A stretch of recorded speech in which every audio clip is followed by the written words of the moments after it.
Hello, and thank you for taking the time out of your busy schedules to watch this.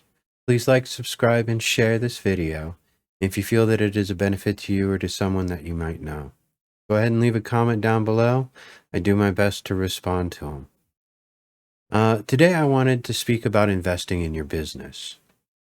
One of the things when you own your own business, you find yourself self-employed, or even you're a 1099 employee, independent contractor, same thing. I'm an accountant.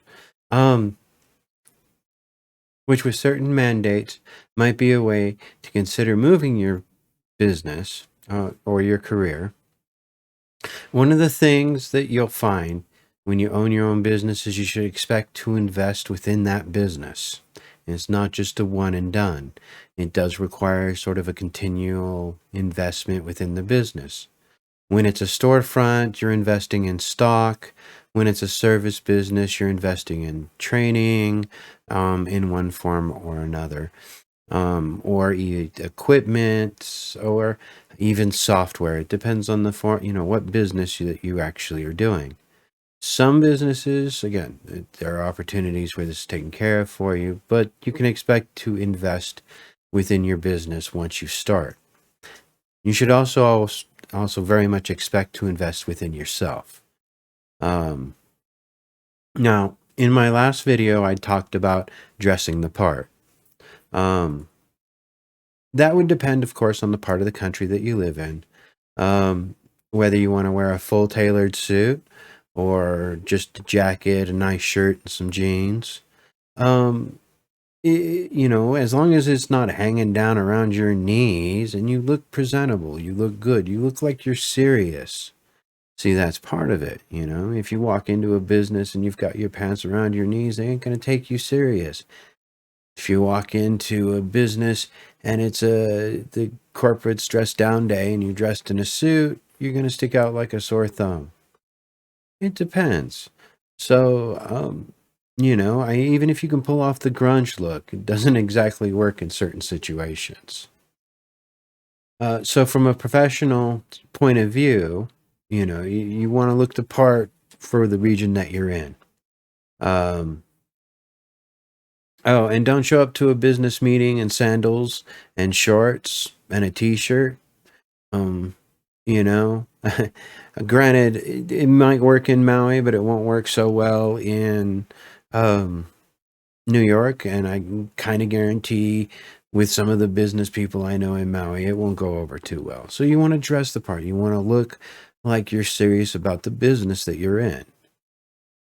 So that, of course, is also one important aspect I continue to try to convey is you want to be serious about what you're doing, or at least look like you're serious about what you're doing. So how you look is just one form of how you invest within your business. Okay. In yourself, the clothes you wear is another form of leadership.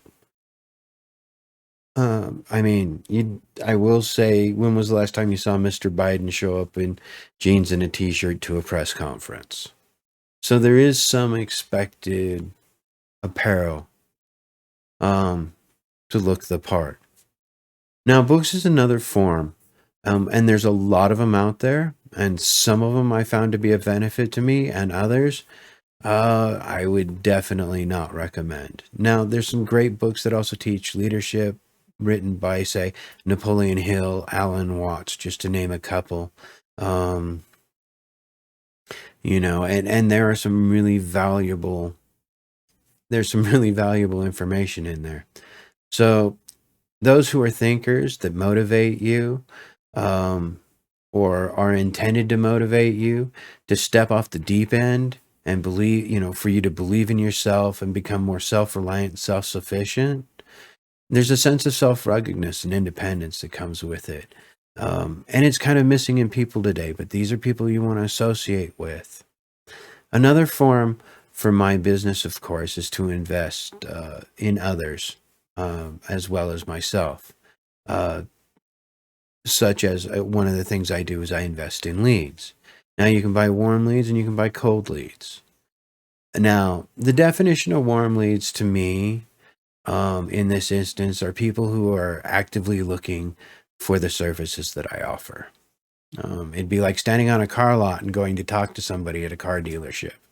You have a service they obviously want because they're there at the car lot. So kind of the same idea, same concept.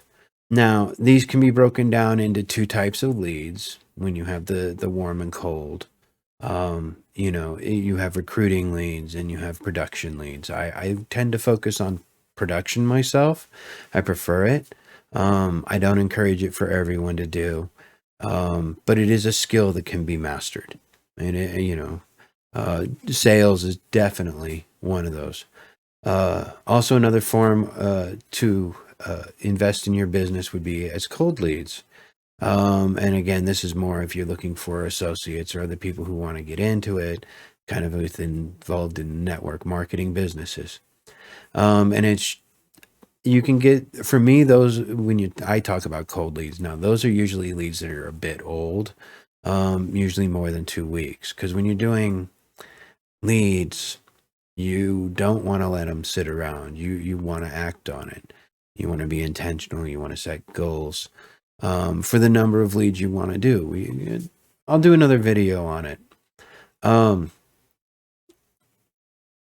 But most people, by the time they get to 2 weeks, if you're doing recruiting leads, have already been hit so often that they're just gonna say no outright, and then it becomes a hassle.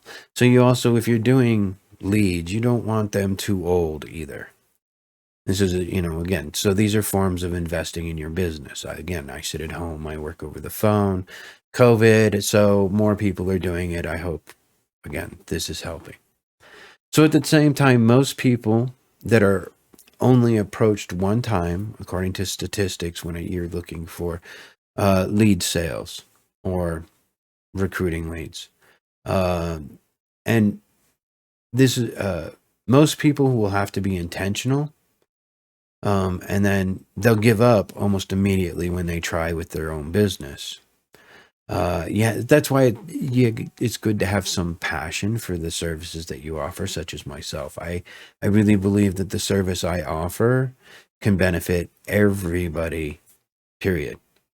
But again, can't get into too much detail. But it helps. It gives me passion. It allows me to be able to continue on and be intentional when I have bad days. And I do have them. Everybody gets them. That's probably one of the most important investments I've found when it comes to sales has been in myself. This is, again, why I encourage everybody. Have you read 10 pages of a good book? If you're interested in starting your own business, that's seriously 10 pages of good books. There's a lot of them out there. I can recommend plenty. This would be also where you would want to find yourself getting in contact with the top producers and asking them what it is that they do. If you're in a field and it has good leadership, you'll find people who are willing to help. One of the things you'll find with good leaders is that they are willing to lift others up. God gave us two hands, one to lift ourselves and the other to help someone else up along the way. And of course, that doesn't mean help them up all the way, just to give them a little help along the way, as you go up yourself. So depending on the type of help that they're looking for or you're looking for, or should I say, depending on the amount of time that you're asking of them, will determine how much of an investment that you have to make. With some of them, there will come a point where they're going to say, okay, well, if you want my time, it's going to cost a little bit. Again, be careful who you talk to, know who you're talking to. But most of them are willing just to say, hey, here's a little bit of my time. I hope that helps. If you want more, feel free to come to me, but I got to get going. Because again, some of these people, they make a lot of money. So be willing to invest either time or money or both, but be serious about it, because a lot of them will also, if they don't think you're serious, they're not going to stop and help you. So if you're in a management position, be willing to accept that the people you lead might need to be a little bit more help as well. I know that you will hear, oh, I often hear the 20-80 rule. 20% of the people will do 80% of the work. So therefore, you want to give 80% of your attention to that 20% of the people, and 20% of the people, or 80% of the people will get 20% of your attention. I understand that, um, at the same time.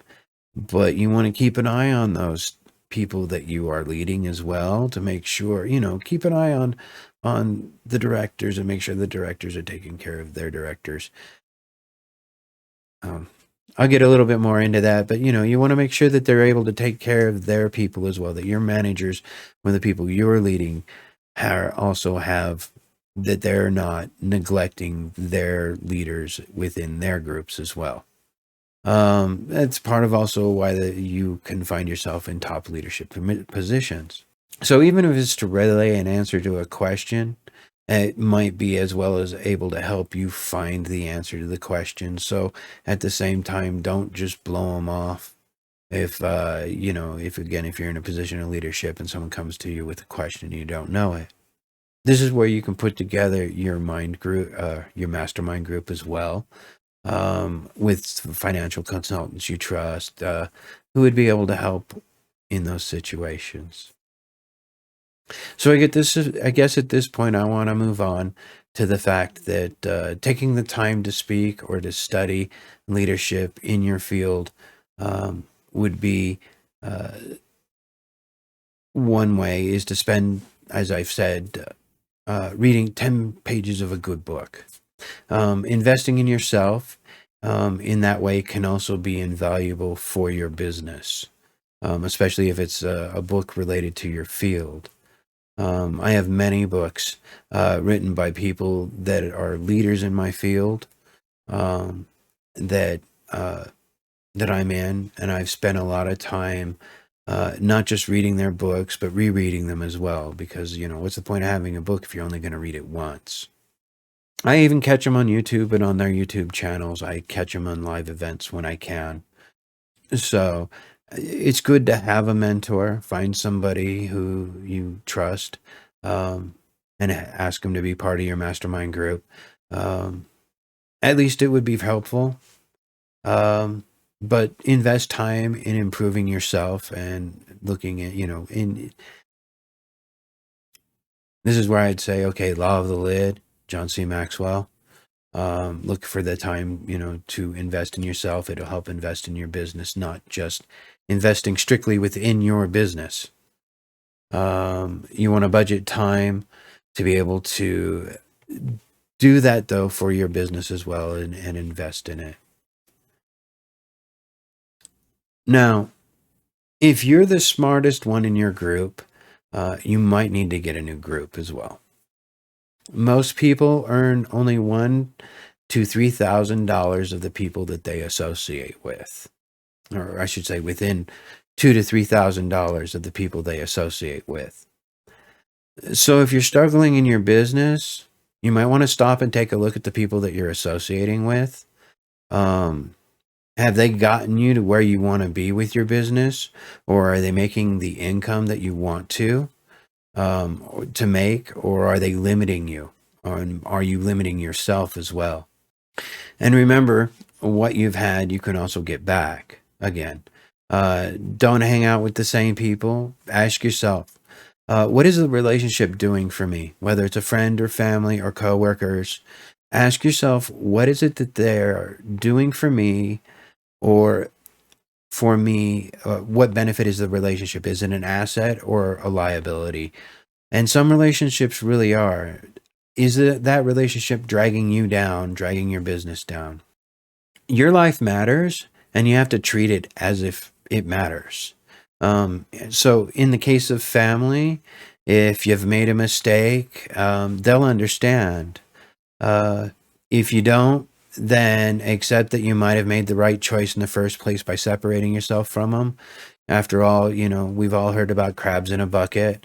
Even family members are not immune to the concept of crabs in a bucket, which is basically, real quick, I'll get into it. If you have a bunch of crabs in a bucket, and you just slowly were to increase the heat, if the crabs were to try and get out, the other crabs will pull them back down to keep them in with them. And that's the concept of crabs in a bucket.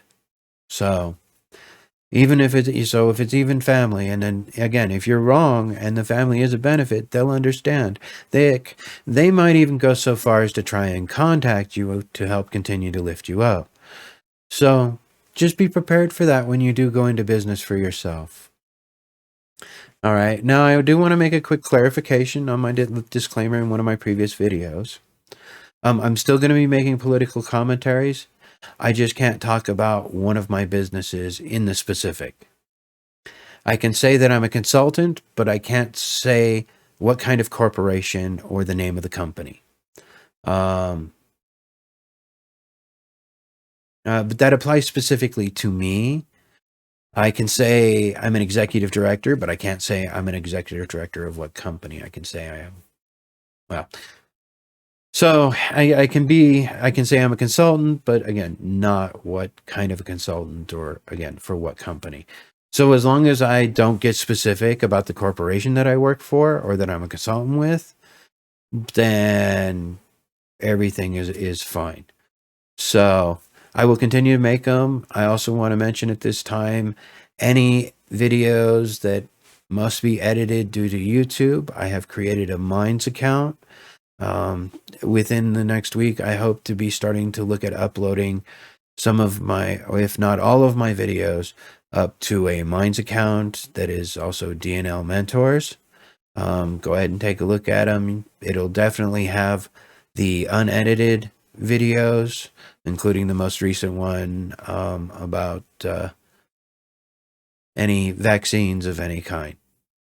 So, and with that, I think it's a good place to stop and to leave it with y'all with something to think about.